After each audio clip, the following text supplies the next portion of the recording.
पटना भाजपा कार्यालय में डॉक्टर श्यामा प्रसाद मुखर्जी की बलिदान दिवस पर आयोजित कार्यक्रम में सीएम सम्राट चौधरी शामिल हुए। सीएम ने डॉक्टर मुखर्जी के चित्र पर माल्यार्पण कर उन्हें श्रद्धांजलि दी। इस मौके पर मंत्री दिलीप जायसवाल, सांसद राधा मोहन सिंह समेत बीजेपी के कई वरिष्ठ नेता मौजूद रहे। कार्यक्रम को संबोधित करते हुए सीएम सम्राट चौधरी ने कहा कि पंडित चाणक्य के बाद अगर किसी ने अखंड भारत का सपना देखा है तो वे डॉक्टर श्यामा प्रसाद मुखर्जी थे। उन्होंने कहा कि 2019 में जनता ने पीएम मोदी को ताकत दी और उसी का परिणाम है कि अनुच्छेद 370 को समाप्त किया गया।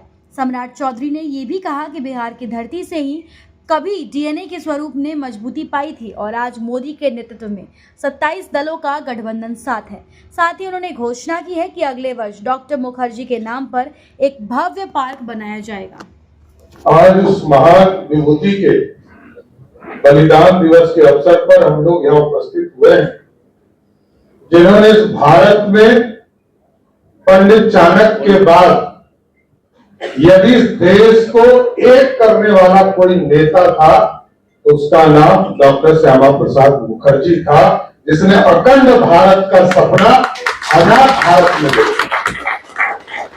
आजादी के बाद कोई नेता इस देश को आजादी दिलाने में, एक करने में, भारत को एक करने में किसी एक नेता का योगदान रहा तो डॉक्टर श्यामा प्रसाद मुखर्जी।